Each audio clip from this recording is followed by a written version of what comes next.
I've been working on the Lighting Global QA team for close to a decade now, on all manners of what we do. More recently, I've been focused a lot on the work supporting policy and standards adoption,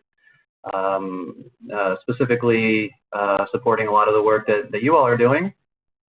So moving forward, please feel free to reach out to me for anything, and if I can't answer your questions, I'll be able to pass it on to other folks on the team that can give you a hand. So with that, really, I thought this would be a good forum to really strengthen our collaboration. A lot of us have already worked together in the past, but some of us have not, and so I think that this would be a good time to really improve how we work together, and more specifically know where you can go for resources and support for all things QA related. And then, of course, we have some three main topics we'll be covering. First is how we quality verify what we call product families. Secondly, we'll touch on new connector types that are allowed for solar home system kits. And finally, we'll talk about the work we're doing on developing a QA framework for component-based solar home systems. So quick rundown for those of you that aren't super familiar with the QA program. We basically support everything related to Pico PV, solar home system kits, and even some related appliances with test methods and standards, testing, and then we have a lot of resources and industry support that we also provide. Currently we have two different quality standards. The first and original being the standards for Pico PV products that have PV modules up to 10 watts. And then more recent addition is our solar home system quality standards that for systems that range from 10 to 350 watt peak. So as many of you know, they're not prescriptive standards. They're focusing on quality, durability, and truth in advertising. We do all of our testing through accredited laboratories. And the big news here is at the bottom that we're working with the International Electrotechnical Commission to adopt our quality standards, both for Pico PV and SHS kits, under the IEC. So moving forward, mid next year, we'll be looking forward to transition those standards over to the IEC. Here's an interesting slide that came from Leo Blythe. Unfortunately, we had to pull out the price information about these products, but just to give you a general idea of the breakdown between the product types, Pico PV and SHS kits. And then I think the really interesting thing for you all is where these types of products, the different sizes, sit in the multi-tier framework for sustainable energy for all. So you can see that different sizes of the Pico PV products can either contribute to or fully meet Tier 1 energy access. And then as we move into solar home system kits, the bigger systems can even fulfill Tier 2 energy access for households. So I really wanted to, as I alluded to at the beginning, I wanted to really take this opportunity to improve how we work together and to help build some more relationships. So at the beginning, the key message here is that quality assurance is the foundation for off-grid solar interventions. So by referencing our QA framework in the work that you do, you can protect consumers, have a more sustainable market development and growth, encourage product quality, reduce your programmatic risk, streamline your development implementation, since we have this packaged QA framework that's ready to be plugged into your programs. And then it'll also help you harmonize your approach with other governments and development organizations. So kind of highlighting how I see ways that we can strengthen our collaboration. on the World Bank Group side, I feel that it's important that you bring Lighting Global QA into the fold early on when you're developing your programs and projects, and even as you're implementing them. So we have a lot of resources that are available to you. So you can go to our website, or you can contact any member of the QA team, and we're more than happy to steer you in the right direction. As far as what you can do for us, you can help us by joining these webinars, building your local capacity and knowledge, so that we can work together and achieve our common objectives.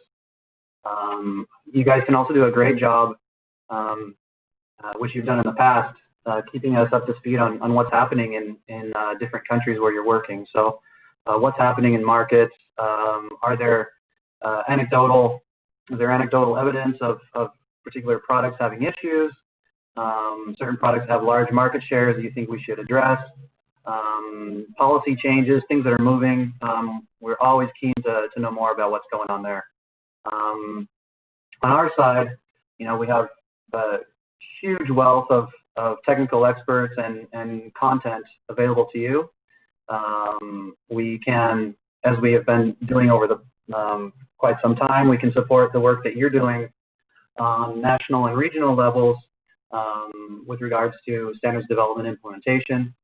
We're also shifting our focus a little bit to think how we can tailor the resources that we have available so that they're more useful for you, and even developing more resources that you can use, for example, when you engage with various stakeholders. And of course, we're trying also to improve how we reach out to you about the work that we're doing, about new products that are coming online, products that are losing their quality verification, new policies, and things like this. So hence this webinar, we're going to get you up to speed on a few things that we find should be really relevant to what you're doing. So the first one being quality assurance for product families. So as you know, we have two different types of or classifications of products: Pico PV and solar home system kits. You'll all often hear kit, system, or products. These are all used interchangeably. So in this presentation, I'll generally be saying kits. And so for a kit to qualify for entering into our QA framework, it needs at least a battery, a solar module, and a light source.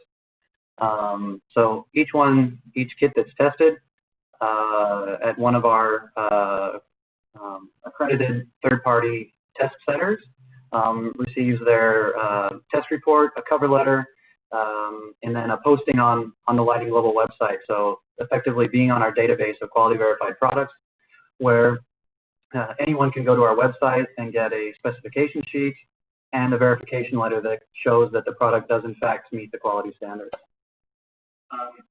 So where things get a little bit tricky is that oftentimes manufacturers have different variations of the kits.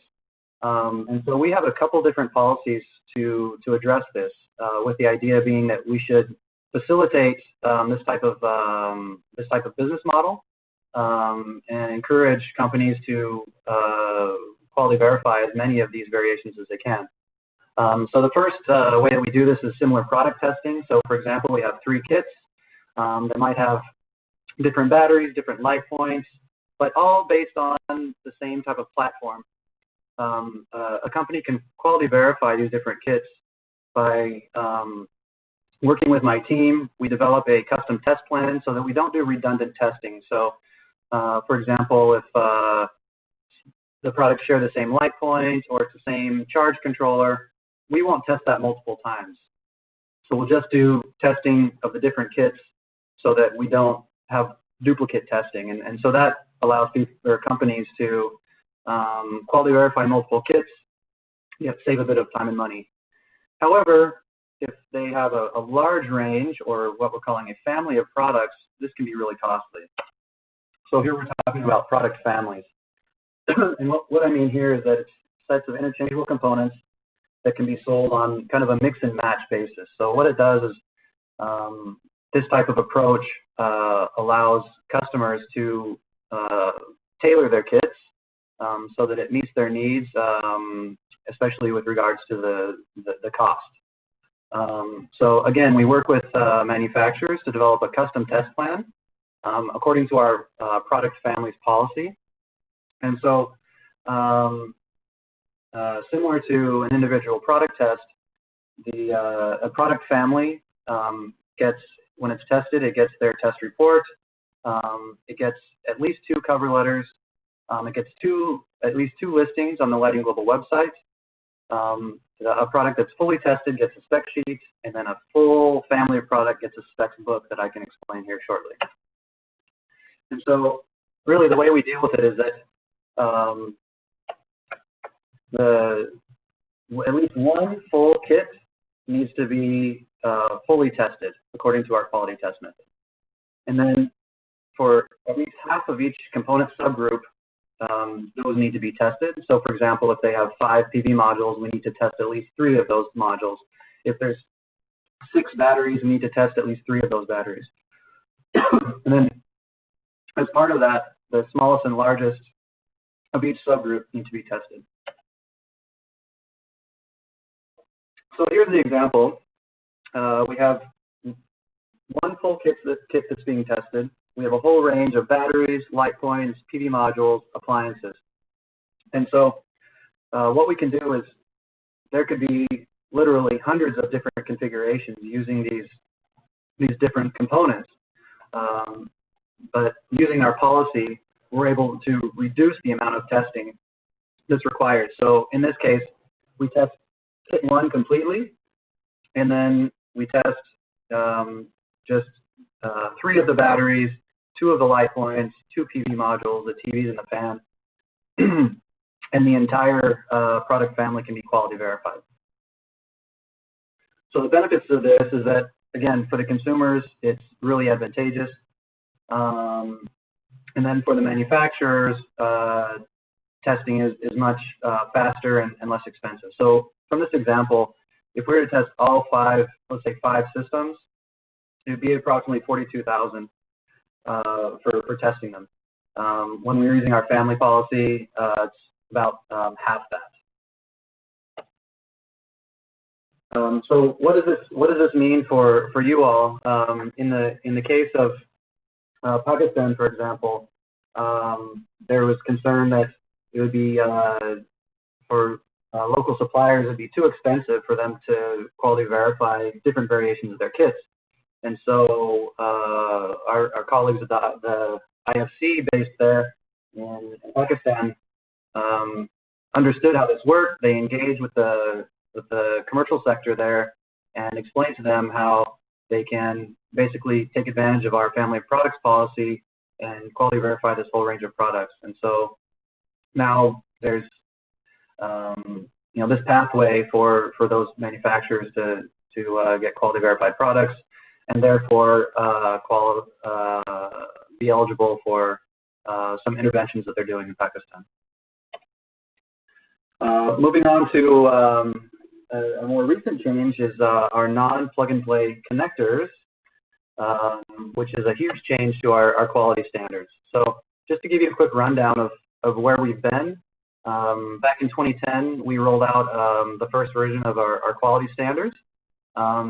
There were not really plug-and-play solar home system kits on the market at that time, so it really focused on Pico PV products. Then in 2015, we identified a need to also have quality standards for plug-and-play solar home system kits. So we rolled that out after some piloting in 2015. And so right now we're sitting at version 2.4 of the solar home system kit standards. The main change being that for permanently installed connections, non-plug-and-play connectors are allowed. And then later this month, we're coming out with version 8 of the Pico PV standards, which also aligns with the solar home system kit standards. So I think this is a really useful table for you all to take a quick look at. It gives a breakdown of the different solar home system typologies, starting up top with a straight plug-and-play solar home system kit. So basically, it all comes in a box. All the connections can be made without tools. There's absolutely no need for a technician or any special knowledge. It's intended to be rather straightforward to install and operate. Now with our non-plug-and-play solar home system kits, permanently installed connections can be made without tools, although all consumer-made connections, so basically attaching lights and appliances, they still need to be plug-and-play. Then at the bottom you can see we have custom designed component-based solar home systems, which I'll touch on here in the next section of the presentation. So I just want to give some real-life examples of what we're talking about for permanent connections. Basically, we had to go through all the various types of electrical connections that might possibly be used with a solar home system kit. And so there are just thousands out there. And we have, within our standards, we have some very clear guidance on what's allowed and what's not allowed. And so this gives you an idea.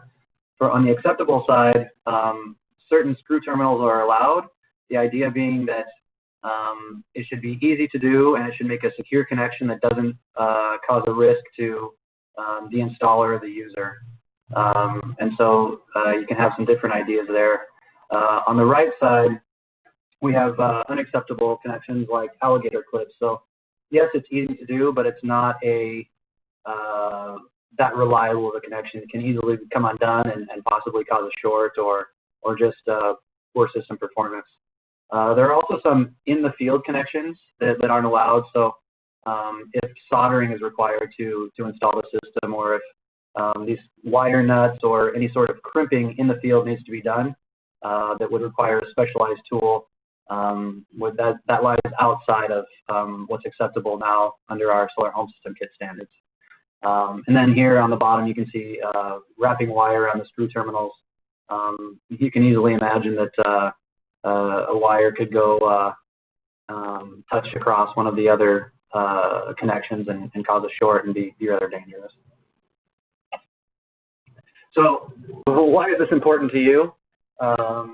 It really does open up a lot of new opportunities. So companies that have systems that previously were lying outside of our QA framework, we can now engage with them. And subsequently, they're going to have different business models. You know, we can think about it's not going to be the battery inside of a plastic box with a charge controller necessarily. We could have a separate battery and separate components as long as they comply with our requirements. So it could really open up different business models and innovation, really, not just for the types of products, but the business models themselves. And I think it's also really relevant in that,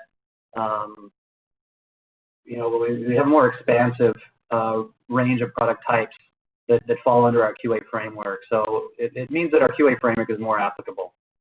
Of course, there are challenges. So, you know, even for you, just going through this quick webinar on the topic, it's not that obvious, you know, which connections are allowable, which ones are not. So, you know, it's a matter of referencing the documentation that I'll be sharing with you after the presentation, as well as you know, consulting with the QA team just to understand exactly how this new policy can be applied or how it's not applicable.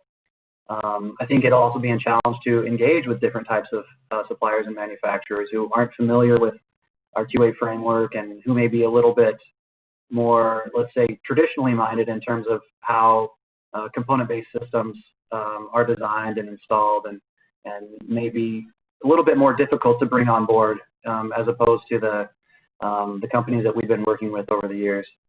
And then finally, the final point, getting buy-in from partner organizations. This harks again to an experience that we've had in Pakistan, working with KfW and explaining how these new connectors can play into their market and how it can attract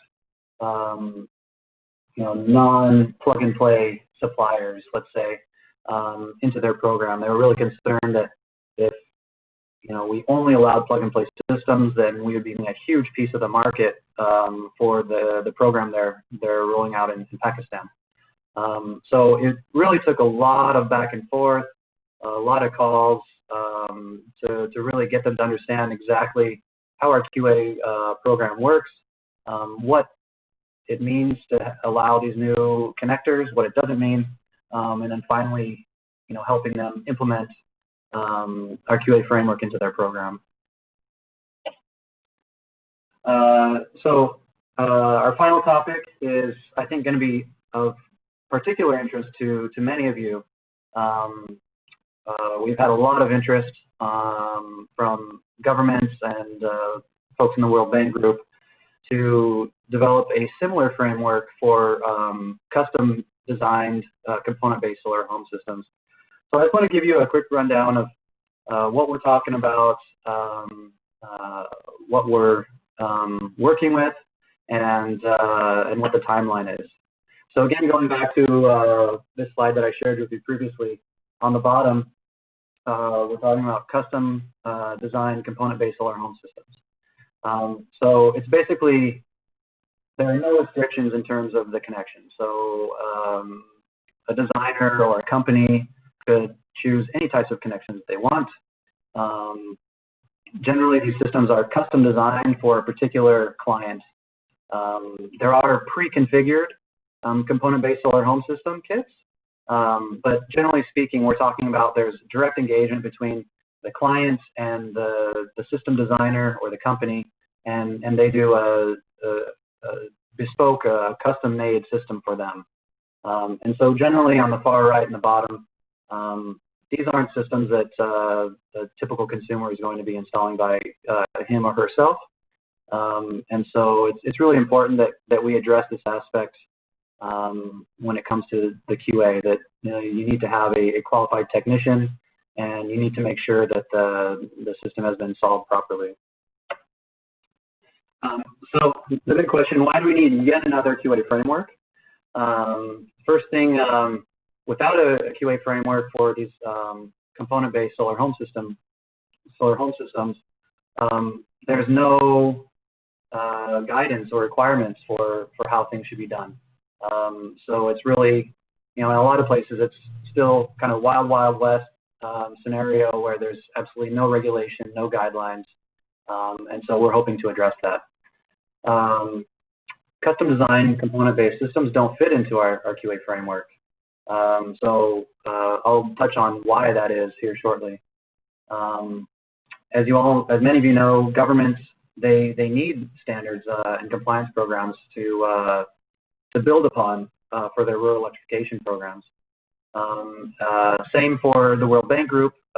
You're all asking for the same type of thing that you can use similar to the existing QA framework that we have.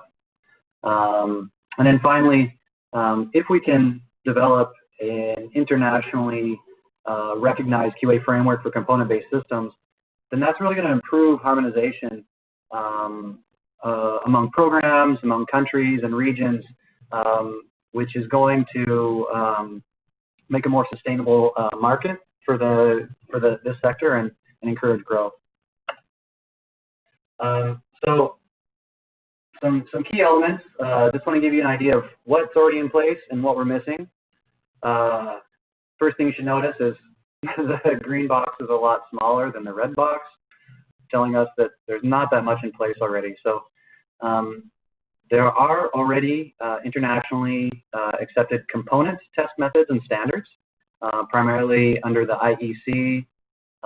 So that's already in place. We already have labs that are accredited to do component tests. There are standards that tell us how these components should perform. So that really is a big starting point upon which we can build out the rest of our QA framework. There are system design and installation guidelines, but they're rather fragmented. I wouldn't say that there's a set of guidelines really that's accepted internationally as kind of the reference for system design and installation. And then the same thing goes with installer certification schemes. Some countries, Kenya for example, have a pretty well established certification scheme for solar installers. So we can learn lessons from what already exists, but in a lot of cases, several countries don't have this existing. So that's another piece that, in the context of specific countries, would need to be in place to make a QA framework functional. On the right-hand side, what's missing? A lot of countries don't have the institutional capacity to implement a framework. So we're talking about policy, regulations, skilled and certified tradespeople, people like that to really, move with the program. There's also a lack of harmonization that I mentioned. There's a lack of system-level test methods. So, reflecting on what we have for the QA framework for Pico-PV and SHS Kits, we do component-level testing. We also do system-level testing. And so we're going to have to think through, what do system-level tests look like for these component-based solar home systems? We also don't have widely accepted requirements for reporting of system performance, truth in advertising, or warranty. And then I think a really big challenge is generally on a national level, there's not a framework for validating installation and checking on service delivery. And a final piece, which may not necessarily be part of the QA framework, is that there aren't after-service sales requirements. So what should we be expecting of the suppliers? What should be the response time? What should they be doing in cases of returns or failures? And how can we check on that? So here, looking at our opportunities, there's an appetite for this QA framework. So that's the first start. There's a lot of demand. And so it's not like we've decided, hey, let's just make a QA framework for solar home systems. There's definitely a need for it. So I should have mentioned that the private sector is also looking for a similar framework. We have existing elements that I mentioned that we can build upon. From the World Bank group, there are already efforts underway. And so really that's going to facilitate a harmonized approach, and it's going to give us an opportunity to pilot some ideas. And I'm going to touch on some of the work that's underway here shortly. And another good thing is that we have a good opportunity to transition these standards once they're developed and vetted to the IEC, similar to what we're doing for the Pico-PV and solar home system kits. Again, don't mean to sound too pessimistic, but we do have a lot of challenges that we need to face. So in terms of timing, the message we keep getting is, we want this QA framework now, and what can we do while you're developing the framework? And so, we're working in Uganda, for example, to try to roll out a preliminary approach that they can use effectively right now, and while they're waiting for a more finalized QA framework. Transferability is going to be tough. So every country, every region is different and unique, and so it's going to be a real challenge to figure out a global framework that can be adjusted and remains relevant in different settings. And in the same way, we have to acknowledge that there are a lot of differences in markets and in consumer demands and so many different elements that we need to work really hard to figure out how to align all of these programs and countries using the same QA framework. As I mentioned before, we are currently relying on a few experts to help us build out this this QA framework. And so at the same time, we're going to have to work with local experts and identify organizations and individuals on a local, national, even regional level that will be able to take this on. I would say, for me, one of the biggest challenges is this question of balance. So we want a QA framework that's rigorous, yet we also want it to be cost-effective and easily implemented. And so all three of those kind of pull in different directions. And so, we can try to build something that we think will meet all of these criteria, yet at the end of the day, it's going to come down to actually implementing this QA framework in certain countries and effectively learning from our mistakes. So, this is always a push and pull to figure out exactly how to strike that balance. And so again, thinking about cost, needs, and implementation, it's all about sustainability. So if it's too expensive, if it's too complicated to implement, a QA framework is not going to work. And so starting off, from the World Bank Group, oftentimes, there's we provide a lot of support. It's, these activities fall under a program, but we really need to look forward and think about, okay, how can we transfer the leadership in this whole program into an institutionalized national and regional level. And so that's something we're going to have to think through at the beginning once we're doing this on a national or regional level. And then a couple, the 2 points at the end I think are really interesting. And it's kind of like, it's a really dynamic market, and the technology is always going through innovative changes. And so this one, you can't future-proof anything, but it's still, we have to keep in mind, how can we develop a flexible framework that can adapt to innovation? So, when we're talking about remote monitoring, energy storage, potentially grid or mini-grid integration, all these other aspects that might be coming up in the next 5 to 10 years, how can we make sure that our QA framework is going to be able to adapt to that? And the same thing goes with the markets. In particular countries or regions, can we expect that the trajectory of the market is going to be at a point where it's going to need this QA framework? And so all of this is guessing and making our most informed decisions, but I think those last 2 points are both exciting and a little bit scary. So I just want to give you some background on a few things that are underway. So the World Bank has a project in Vanuatu that covers Pico PV, SHS Kits, Component-Based solar home system, and microgrids. So it's pretty large. It provides subsidies to vendors that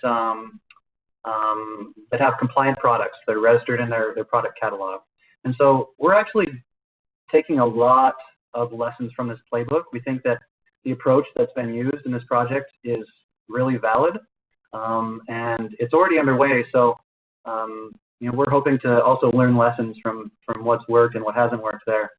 And so I think some interesting things to look at is that they have this product registration.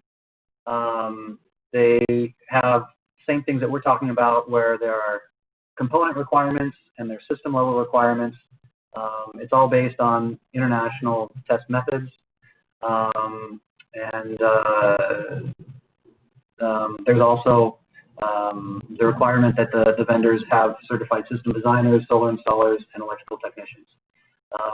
So long story short, we're watching this one really closely, and it's going to be interesting to see how this all plays out and how we can try to build on that and improve on it as well. Also in Uganda, we have the World Bank's ERT3 project, where they're supporting the government of Uganda to increase energy access. So on the QA component, They have the mandate to work with the Rural Electrification Agency, the Bureau of Standards, and a finance institution to develop a national QA framework across the board, both Pico PV, SHS Kits, and component-based. So touching on the component-based SHS,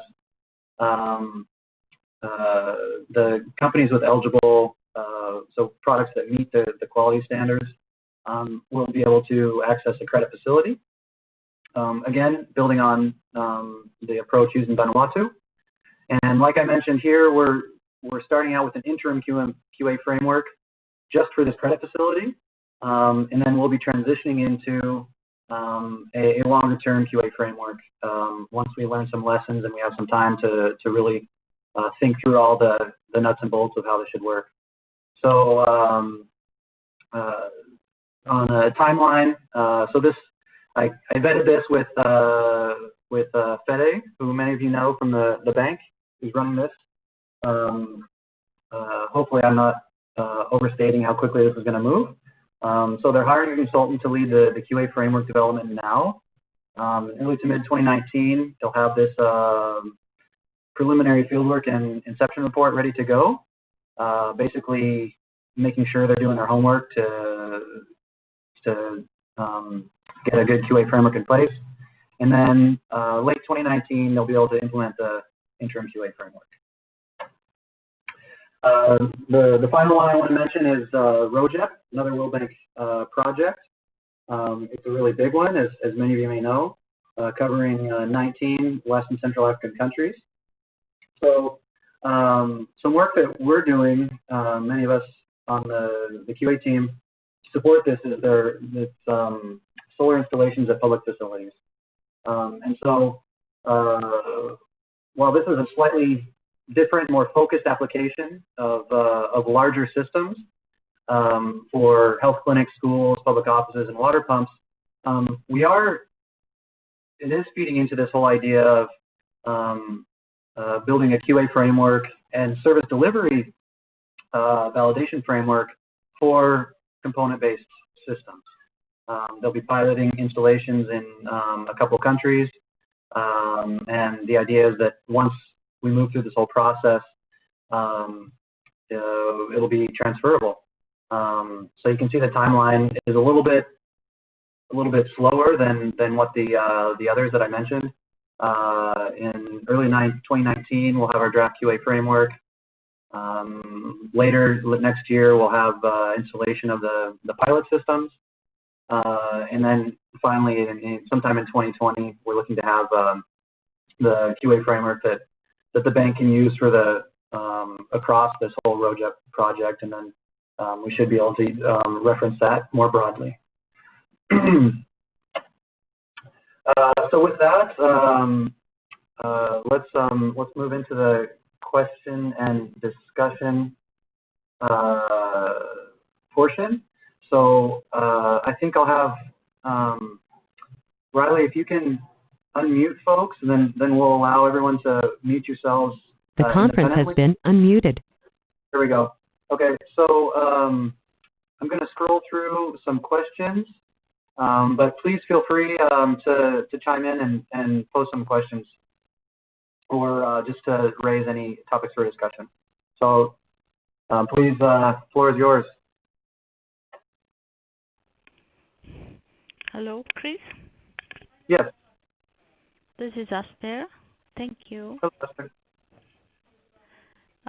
Thank you for your insightful presentation. It's really fascinating to see what's going on around different markets.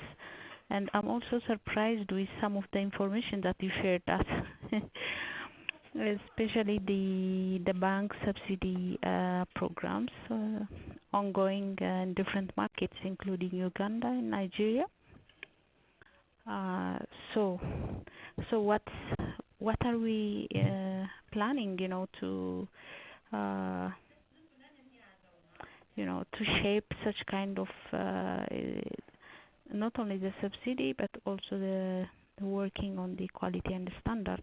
Because I understand that we have also the Lighting Global team working on this, and is it not confusing for the market? That's one of my questions. And my second question is on harmonization, the issues that you already raised, that what's missing in the market. So what's missing is harmonization and international recognition in relation to design guidelines and installation requirements. So what's your suggestion on this area? These are the two questions that I have. Thank you, Chris. Thanks, Esther. Why don't we open it up for a few more questions or comments, please? All right. Okay.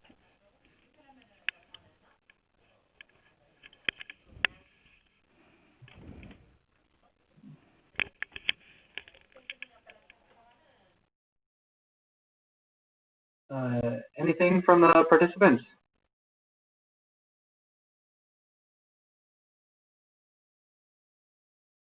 I'll take that as an indication that I either did a really good or really poor job. I'm not sure. So while we're waiting for Chris, some folks. It's Leo here. Hey, Leo. Hi, everyone.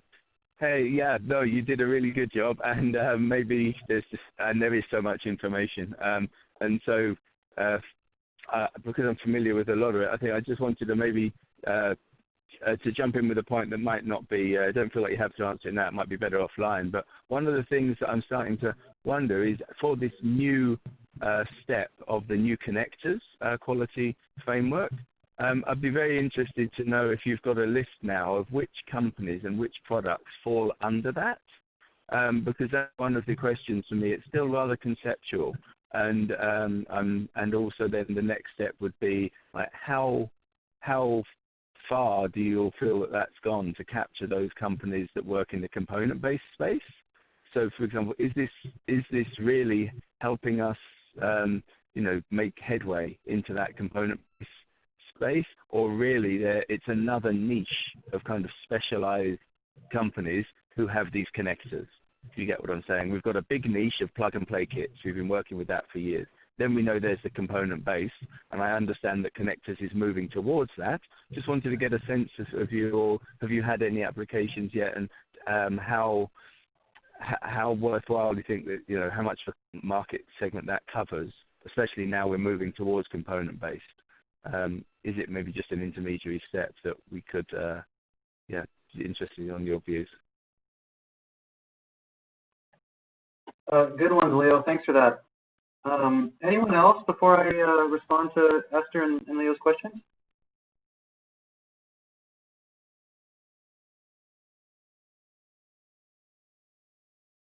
The requisite 5-second pause.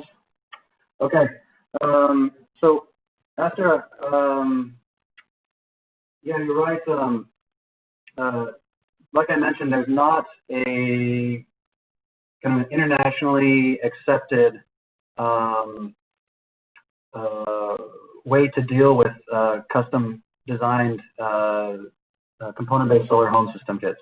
And so the way things are now, it could be quite confusing. So you could imagine yourself, you're a supplier of component-based solar home systems, and you're looking to, be part of particular tenders or different programs. And each one has different requirements. So you can imagine how that can be really difficult and not conducive to winning a lot of bids or to getting in on a lot of programs, because for each particular opportunity, there are different requirements with regards to performance or standards or what have you. So in my mind, that's a bit confusing now, as opposed to what you mentioned, that there are maybe several organizations that are working on quality standards now. Perhaps I didn't express it too well, but I believe that within the World Bank group, at least, a bulk of that work for developing a QA framework for component-based solar home systems is being driven by the QA team in collaboration with people who are implementing programs, let's say in Uganda and in Vanuatu and Yemen's coming online, and all of these are programs are moving ahead. So it's really a collective approach, and so it's not it's still relatively early stages. So I don't think that we're at a point where we have a lot of knowledge outside of the World Bank group for what's going on with regards to developing this QA framework. So I think that once we have something that we feel comfortable with, we'll be able to roll that out more broadly, publicize it, and encourage other governments, development organizations, what have you, to also follow a similar approach. So unless I missed something, I really don't feel like we're at a point now that it's confusing the market. And so you also questioned how to encourage harmonization. Yeah, that's always a big task. We've been working on encouraging harmonization of the PICO-PV and SHS Kit standards for years. I've been spinning my wheels for I don't know how many years trying to work with ECOWAS, for example. It's really an uphill battle, but I think the key piece here is that we can kind of build a critical mass, and the World Bank Group plays a key role there. So if there's buy-in broadly within the World Bank Group, and so you're integrating this QA framework into projects and programs and working with your implementing partners in various countries and regions to also reference the same QA framework, that's a huge starting point from which we can build a lot of momentum. So I think we have that to our advantage. That's definitely an opportunity, but there's still a lot of hard work that will be ahead, similar to what we've been trying to do with the other standards. Leo, your question about connectors. So currently, I believe that there are a couple products that are under test now, which have non-plug-and-play connectors. We're actually at a bit of a learning phase right now. The labs testing them have realized that it's more complex and there's a bit more work involved than they had expected when it comes to basically assembling the kits there at the lab and making sure that they're testing all of the additional aspects that come into play once we're talking about non-plug-and-play connectors. So I think going forward, we're looking at a bit of a tweak to our online database. So on the Lighting Global website, I think that we will have a way of differentiating between plug-and-play and non-plug-and-play systems. So I think that'll be useful. I think you did raise a really interesting point about whether we're talking about a really small niche when it comes to the products that would qualify, or the types of companies that have products that would qualify under this new basically extension of the types of products that we cover. I would say I don't know. The fact is that we haven't, basically from the beginning, we haven't, as a program, Lighting Global QA has not solicited our services. We don't actively reach out to companies to say, hey, have you considered quality verifying your products?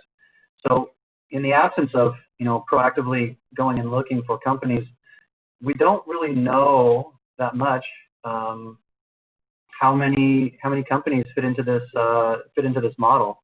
We only know the companies that have approached us. We do know that they're out there, and so I guess time will tell. We'll see how many companies and products come in that have these types of connectors.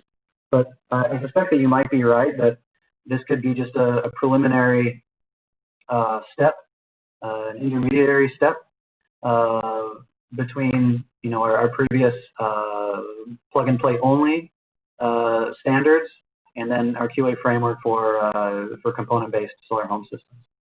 But in any case, I think it's a positive step in the right direction, and like I said, it's expanding our scope a little bit. So I think it's important for you all as implementers or practitioners that you're aware of it, and you know who the actors are, who the private sector players are in your particular country or regions. So I think just having the knowledge that this exists might actually help ramp up the number of companies and products that engage with us.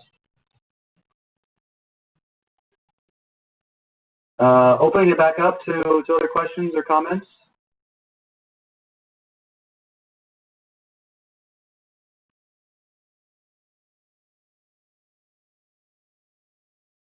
Hi, Chris.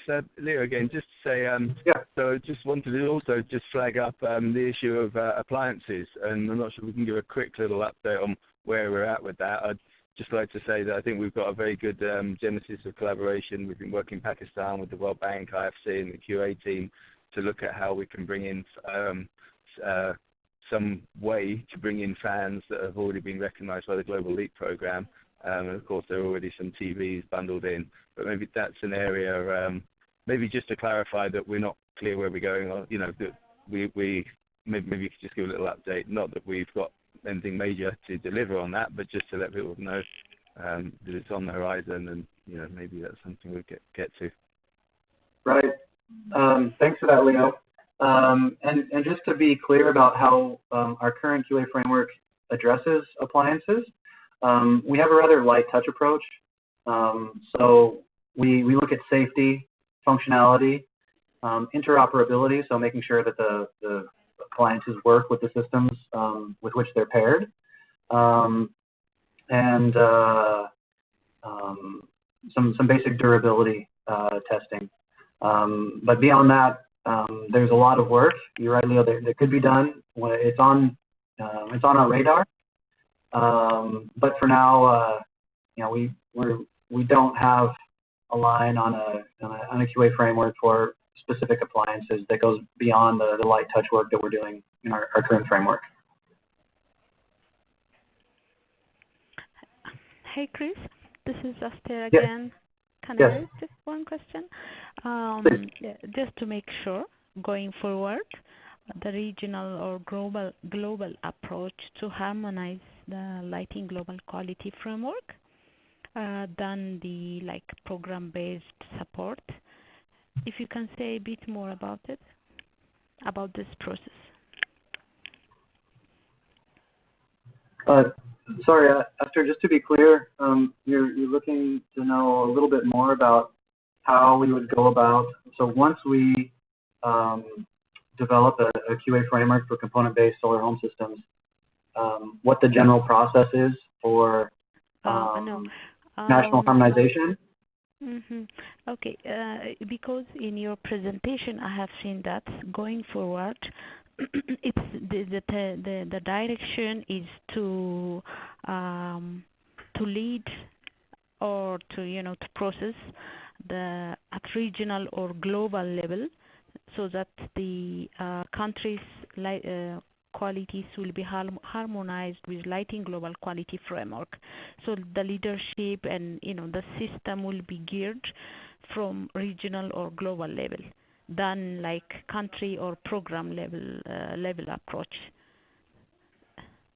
Okay, I got it. Yeah. So if you can say a bit more about it. Sure. And that's a really good question. So starting out, we're already working with some folks at the World Bank to make some progress on kind of a preliminary approach, and we'll be building that out to have a more complete and long-term QA framework for component-based solar home systems. And so starting out, we're going to be, let's think of it more like something that the World Bank group can use. And then moving beyond that, and so the World Bank Group can use that certainly on a national level. In the case of ECOWAS, for example, or the East African Community, that could be used on a regional level quite easily. And then, so thinking about just projects or programs that touch on individual countries or regions. Once the QA framework has been vetted, once we have some experience with it, because it's always a work in progress, as you saw with our quality standards. Sure. The PICO standards are on their eighth version, so this is always something that's moving. And so once we feel confident that the QA framework is stabilized, let's say, then we'll consider transitioning that over to the IEC, same as what we're doing for the quality standards for PICO PV and solar home system kits.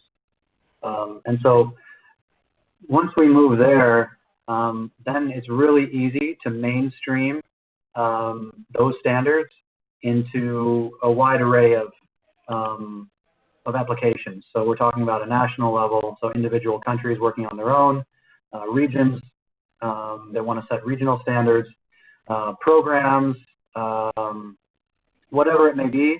Once there's an IEC standard, generally organizations and governments have it within their power to easily adopt standards that come from the IEC. So it really will follow a similar trajectory as what we've been doing over the years with the PICO PV and the SHS Kit QA framework. It makes sense. Thank you. Thanks, Chris. Thank you, Esther. Anyone else?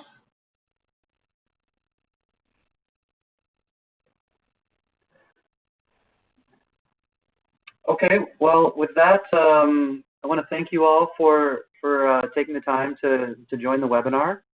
I really hope that it was useful. Please note that upon exit, I think we have 3 or 4 quick questions for you to answer. Please take a couple minutes to help us out so we can improve these webinars in the future. And in the next day or 2, I'll be contacting you all to send out the slides and send you some links to related material.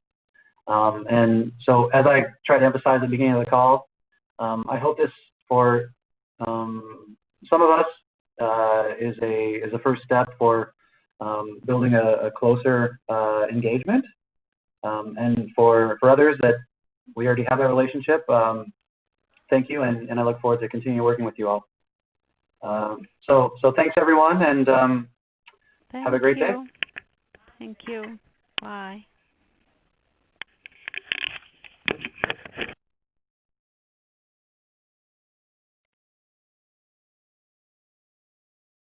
Thank you. Please stand by.